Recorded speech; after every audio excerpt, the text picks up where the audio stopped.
Bulletin का आगाज करें और सबसे पहले आपको खबर दें, तालिबान ने कई अहम शहरों पर कब्जे के बाद अफगानिस्तान के दारुल हुकूमत का घेराव शुरू कर दिया। अफगान हुकूमत का कंट्रोल सिर्फ काबुल तक महदूद। जलालाबाद भी तालिबान के कब्जे में चला गया।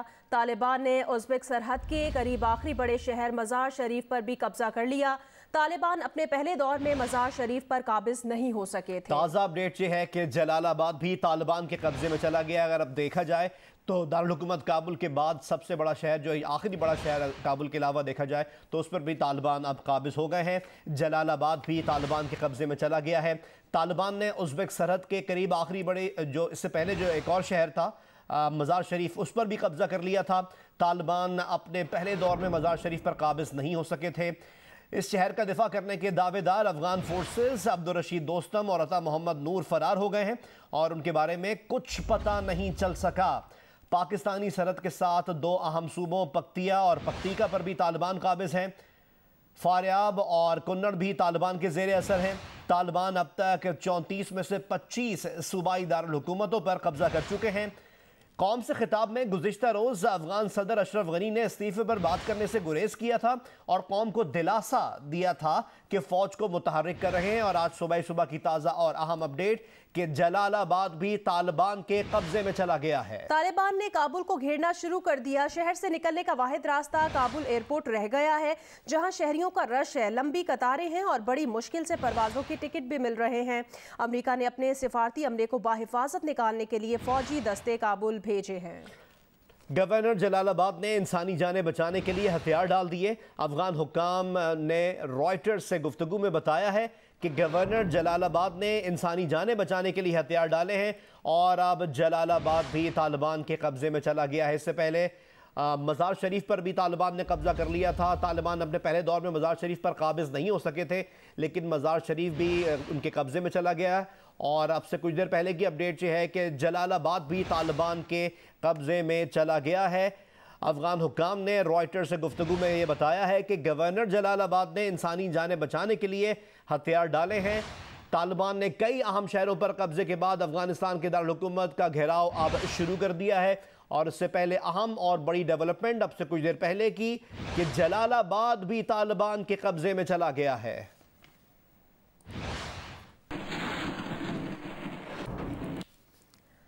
सदर जो बाइडन का अमरीकी एहलकारों के महफूज इनखला के लिए जाने वाली फौज की तादाद दुगनी करने का ऐलान कर दिया गया है। एक बयान में सदर बाइडन ने कहा कि अमरीकी मिशन के खात्मे और अमले की वापसी के लिए 5000 अमरीकी फौजी अफगानिस्तान भेजे जाएंगे। तालिबान को खबरदार करते हैं कि सदर बाइडन ने कहा कि जंगजू इनखला के मिशन पर मामूर एहलकारों को नुकसान पहुंचाने से बाज रहें। अमरीकी सदर ने अफगानिस्तान से फौजियों के इनखला के फैसले का दोबारा दिफा किया और कहा 4 अमरीकी सुदूर के दौर में हमारी फौज अफगानिस्तान में मौजूद रही, लेकिन वो अब इस जंग को 5वें सदर तक मुंतकिल नहीं करेंगे। पेंटागन का कहना है कि अफगानिस्तान से अमरीकी अफवाज के मुकम्मल इनखला से पहले एक अंदाजे के मुताबिक तकरीबन 30,000 अफराद को निकाला जाएगा। अमरीकी सदर की जानिब से अमरीका के अफगानिस्तान से मुकम्मल इनखला के लिए 31 अगस्त की डेडलाइन रखी गई है।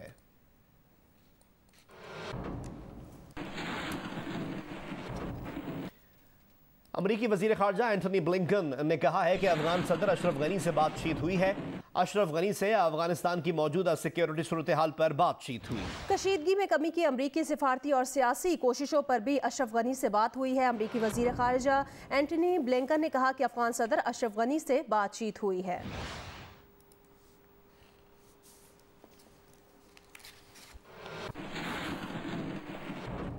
आगे बढ़े, दीगर अहम खबरें शामिल करें। साबिक सफीर की बेटी नूर मुकद्दम केस में अहम पेशरफ्त हुई है। बहाली मरकज के मालिक समेत 6 अफराद को गिरफ्तार कर लिया गया। डिटेल्स हासिल करते हैं नुमाइंदा जियो न्यूज़ अयाज अकबर से। अयाज, ये बहाली मरकज के मालिक को क्यों गिरफ्तार किया गया? जी, ये बहाली सेंटर के न सिर्फ मालिक को गिरफ्तार किया गया बल्कि 5 मुलाजमीन भी इस पुलिस की हिरासत में हैं।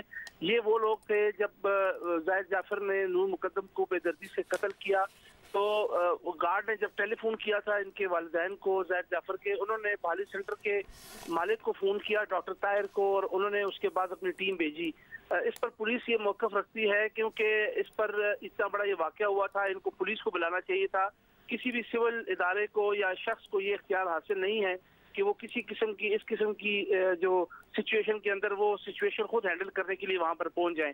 पुलिस इसी मकसद के लिए होती है कि जब भी आप कोई मशकूक सरगर्मी देखते हैं किसी भी जगह, किसी भी घर, तो आपको सबसे पहले पुलिस को इन्फॉर्म करना होता है। यही खदशा था कि इनको पुलिस जो है वो हिरासत में लेगी। इनको काफ़ी वक्त पुलिस ने ज़रूर दिया, इनसे अपनी मालूमात ली, लेकिन अब रात गए 6 लोग जो हैं वो गिरफ्तार हुए इस केस में। डॉक्टर ताहिर जो इस थेरेपी वर्क्स का मालिक था, और वो अमजद जो जख्मी था और अब वो सेहतियाब हो चुका है। अमजद वो शख्स था जो सबसे पहले जाहिर जाफर के कमरे में सीढ़ियों के जरिए ऊपर पहुंचा था, और जिस पर जाहिर जाफर ने अपने आप को बचाने के लिए उसको जो है वो चाकू के वार करके जख्मी किया था।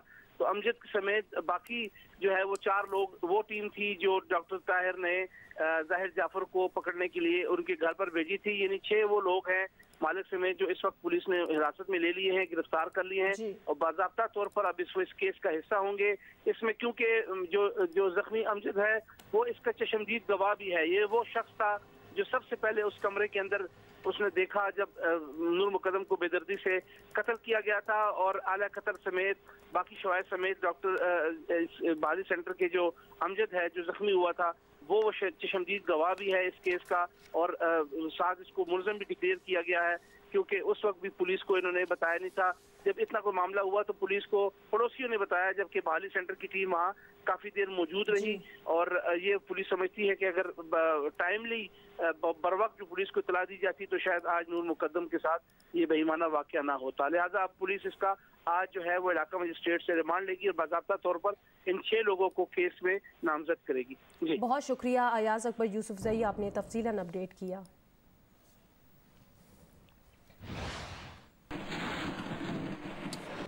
और अब आपको अपडेट करेंगे कराची के इलाके मौज घोट के करीब मिनी ट्रक में धमाके से मुताल्लिक। इस वाक़े में जाम बहक अफराद की तादाद 13 हो गई है।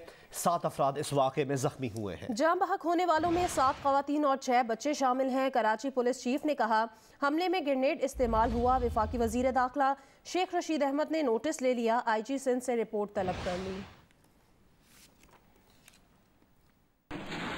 अफसोसनाक वाकया कराची बल्दिया टाउन मवाज गोट में गुज़िश्ता रात 9:45 पर पेश आया। धमाका मिनी ट्रक के अंदर हुआ। मुतासरा खानदान लांढी शेरपा कॉलोनी से किराए पर मिनी ट्रक लेकर शादी में शिरकत के लिए बल्दिया टाउन आबिदाबाद आया हुआ था। मुतासरा अफराद का बाई ताल्लुक सवाद से है। हमारी न किसी से कोई दुश्मनी है और न इस्लाम में ऐसे कि किसी बच्चों और खवातीन पे कोई इजाजत देते हैं। पूरे के पूरे खानदान उजड़ गए। अपनी वालदा को है, भांजे को है, मामा मामी है, फुप्पो है, सारे यही पूरे एक ही घर के तकरीबन। इब्तिदाई तौर पर इसे सिलेंडर धमाका कहा गया। ताहम बम डिस्पोजल स्क्वाड ने बताया कि ट्रक पर पड़ने वाले निशानात से वाज़ेह है कि ट्रक पर हमले में दस्ती बम इस्तेमाल किया गया। जो निशानात हैं, जो बाकी चीजें हैं जो इस तरह नजर आ रहा है, उससे मुझे लगता है कि हैंड ग्रेनेड का अटैक था और चलती गाड़ी में फेंका गया है। और क्योंकि लोग बहुत ज्यादा थे गाड़ी के अंदर, इसलिए इसको टारगेट भी किया गया कि ज्यादा लोग होंगे तो ज्यादा नुकसान होगा। तो ये गाड़ी के अंदर गिरने से पहले ही तकरीबन 6-8 इंच ऊपर फटा है, जिसकी वजह से ज्यादा कैजुअल्टीज हुई है।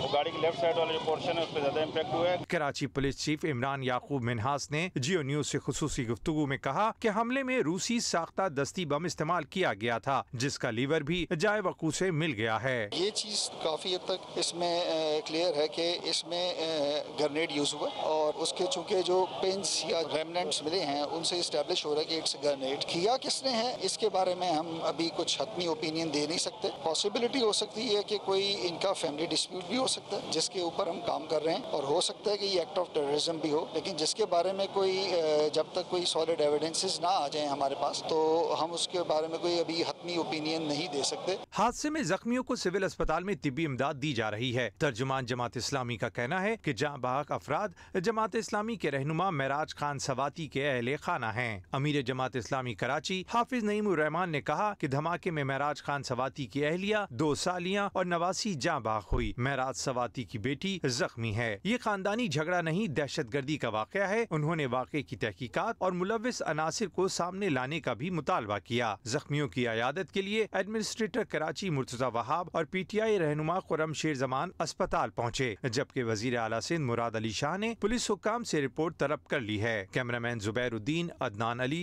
फहद बिन समी, रिपोर्टर वलीद अहमद और तला हाशमी के साथ जीशान शाह, जियो न्यूज कराची। कराची के इलाके मवाज कोट में गुज़श्ता रात दस्ती बम हमले से जाँ बहक ख़वातीन और बच्चों की तादाद 13 हो गई है। नमाज जनाजा आज बाद नमाज असर अदा की जाएगी। अब तक तहकीकात में क्या पेशरफ्त हुई है ये जानेंगे जियो न्यूज़ के नुमाइंदे ज़ीशान शाह से, जो इस वक्त धमाके के मकाम पर मौजूद हैं। ज़ीशान, क्या अपडेट है आपके पास?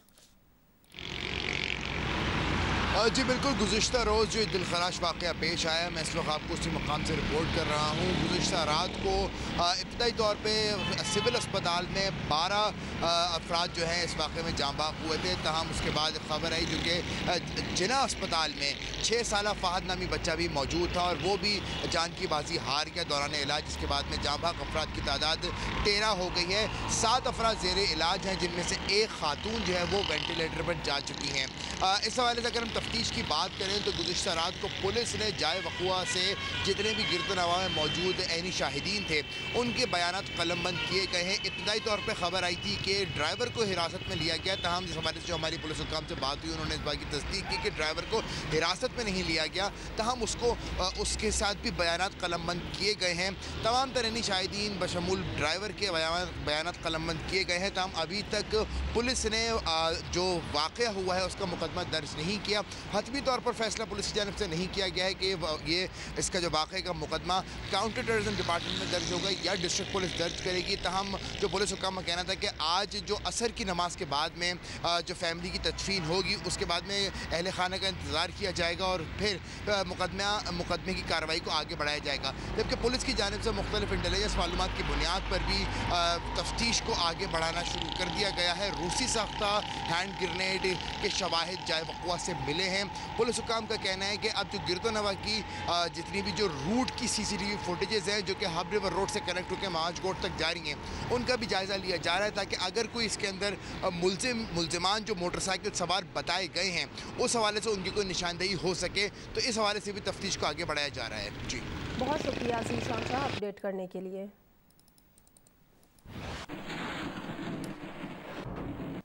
दीगर खबरें शामिल करें और आपको बताएं कि शिमाली लबनान में ऑयल टैंकर में धमाके के नतीजे में 20 अफराद हलाक हुए हैं।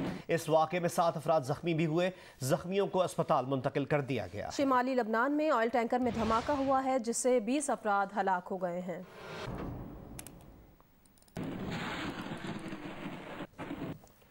बरे आज़म शिमाली अमरीका के मुल्क हेटी में ज़लज़ले के बायस बड़े पैमाने पर तबाही हुई है। गुज़श्ता रात आए ज़लज़ले में हलाक होने वाले अफराद की तादाद 304 तक जा पहुंची। हेटी ज़लज़ले से मुतालिक आपको अपडेट कर रहे हैं। रेस्क्यू ज़रा ये बताते हैं कि 1800 अफराद ज़ख्मी भी हुए हैं। अमरीकी मीडिया ये रिपोर्ट कर रहा है कि हेटी में ज़लज़ले की शिद्दत 7.2 रिकॉर्ड की गई थी।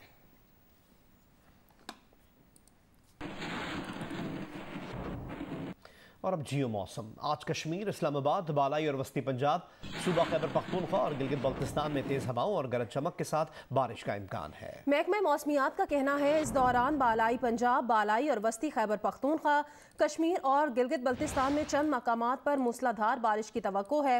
मुल्क के दीगर इलाकों में मौसम गर्म और मरतूब रहेगा।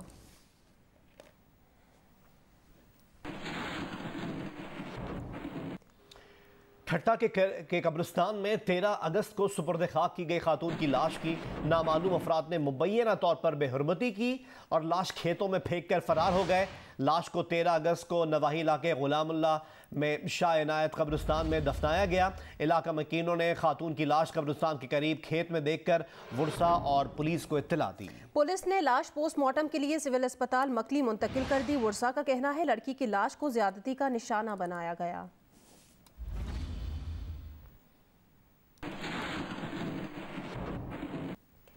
पाकिस्तान के खिलाफ ट्विटर पर 80% जाली अकाउंट्स का इस्तेमाल करके सैंक्शन पाकिस्तान का ट्रेंड चलाया गया। ट्रेंड का आगाज कब हुआ और किन अकाउंट्स ने इसे शुरू किया, रिपोर्ट देखिए। 80% जाली अकाउंट्स का इस्तेमाल करके समाजी राबते की वेबसाइट ट्विटर पर #सैंक्शन पाकिस्तान या पाकिस्तान पर पाबंदी लगाओ का ट्रेंड फैलाया गया। ट्रेंड का आगाज भी 4 नकली अकाउंट से किया गया जिन्होंने दीगर फेक अकाउंट्स की मदद से इस रुझान को आगे बढ़ाया और टॉप ट्रेंड में लाने की कोशिश की। इस बात का इंकशाफ द व्यूलिटिक्स रिसर्च कंपनी की जारी करदा तहकीकाती रिपोर्ट में हुआ, जिसमें इस ट्विटर ट्रेंड की हकीकत का भांडा फोड़ा गया। रिसर्च रिपोर्ट के मुताबिक सैंक्शन पाकिस्तान का हैशटैग पहली बार 30 20 जून 2021 को सामने आया, जिसमें 4 जाली अकाउंट्स का सहारा लिया गया, जिन्होंने इस हैशटैग को लेकर 1 घंटे में 23 ट्वीट्स की। This was first time initiated on 30th of June, basically by 4-5. There were around 5-6 profiles, and these profiles they almost simultaneously इन्होंने एक दूसरे के आगे पीछे इसको ट्रेंड किया। So अगर आप इसको देखेंगे तो आपको नजर आएगा कि ये 30 जुलाई को 1:02 PM पाकिस्तान टाइम के ऊपर ये पहली बार ट्रेंड हुआ था, और 23 profiles were done on this during the next 1 hour. जबकि जुलाई में इस हैशटैग के साथ औसतन 400 से ज्यादा ट्वीट्स और रीट्वीट्स सामने आई। मतलूबा नताइज ना मिलने पर अगस्त में ट्रेंड को आगे बढ़ाने की मरबूत कोशिशें सामने आई और जाली प्रोफाइल्स का भरपूर इस्तेमाल किया गया। 8 अगस्त 2021 तक इस हैशटैग का इस्तेमाल करके यौमिया 10,000 ट्वीट्स, रीट्वीट्स या रिप्लाई किए गए, जबकि 9 अगस्त 2021 को 2 लाख से ज्यादा ट्वीट्स, रीट्वीट्स या रिप्लाई सामने आए और ये ट्रेंड पाकिस्तान, भारत और मुत्तहिदा अरब अमारात में नजर आना शुरू हुआ। लेकिन जब इस हैशटैग को सबसे ज्यादा बढ़ाने वाले सिर्फ 20 टॉप ट्विटर प्रोफाइल को देखा गया तो इसमें से 80% जाली निकली, जिनके पीछे एक बार फिर वही 4 प्रोफाइल सामने आई जिन्होंने इस हैशटैग का पहली बार इस्तेमाल किया। रिसर्च कंपनी के मुताबिक इस ट्रेंड को इन प्रोफाइल्स के बजाय दूसरी जाली प्रोफाइल्स के जरिए इसलिए फैलाया गया ताकि फेक ट्रेंड को पहचानने वाले ट्विटर के एल्गोरिथम से बचा जाए और प्रोफाइल्स पर पाबंदी ना लगे।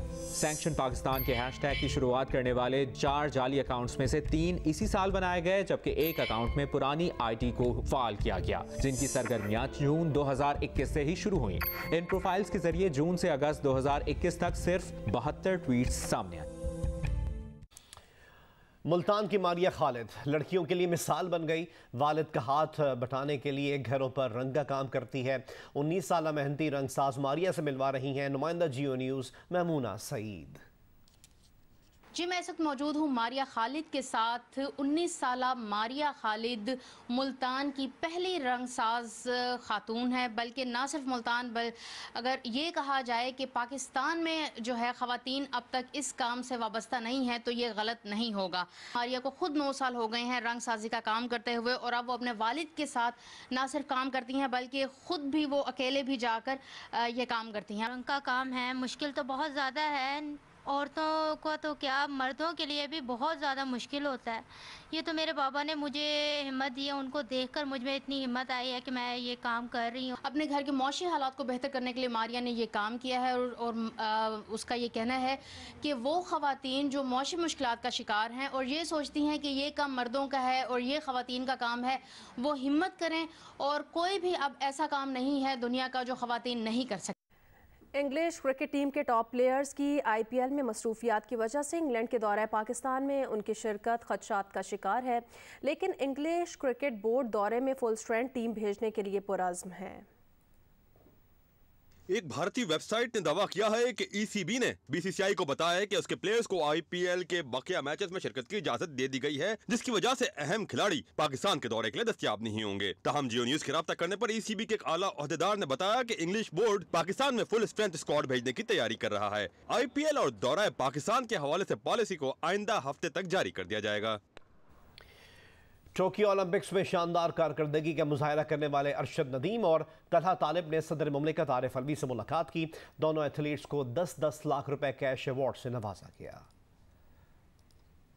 जापान के शहर टोक्यो में होने वाले ओलंपिक्स गेम्स में शानदार कारकर्दगी दिखाने वाले अरशद नदीम और तलहा तालिब ने बैनुल सूबाई राब्ता की वजीर डॉक्टर फहमीदा मिर्जा की सरबराही में सदर पाकिस्तान आरिफ अलवी से मुलाकात की। इस मौके पर DG स्पोर्ट्स बोर्ड और अरशद नदीम के कोच फयाज बुखारी भी मौजूद थे। सदर पाकिस्तान ने दोनों एथलीट्स की कारकर्दगी को सराहा और मुकम्मल ताउन का यकीन दिलाया। अरशद नदीम और तलहा तालिब ने सदर पाकिस्तान को अपने मुस्तकबिल के प्लान से आगाह किया। बैनुल सूबाई राब्ता की वजीर डॉक्टर फहमीदा मिर्जा ने बताया कि पाकिस्तान स्पोर्ट्स बोर्ड शुरू दिन से दोनों एथलीट्स के साथ है और मुस्तकबिल में भी इन समेत दीगर खिलाड़ियों के साथ खड़ा रहेगा। सदर पाकिस्तान ने आखिर में अरशद नदीम और तलहा तालिब को 10-10 लाख जबकि कोच फयाज बुखारी को 5 लाख रुपए का कैश अवार्ड दिया।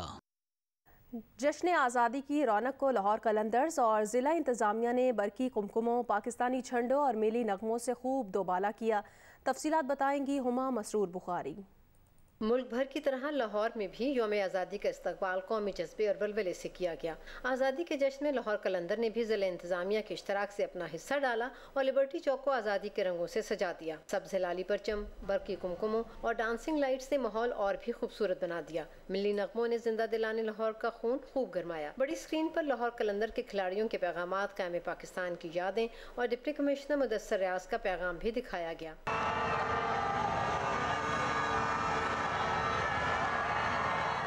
इस मौके पर डिप्टी कमिश्नर लाहौर मुदस्सर रियाज मलिक और SP model town investigation Zuheb Ranjha भी मौजूद थे। बच्चे, बूढ़े, जवान और खवातीन ने गर्मी और हब्स की परवाह किए बगैर खूब हल्ला गुल्ला किया। कैमरामैन ख्वाजा आमिर के साथ हुमा मसरूर बुखारी, जियो न्यूज़ लाहौर।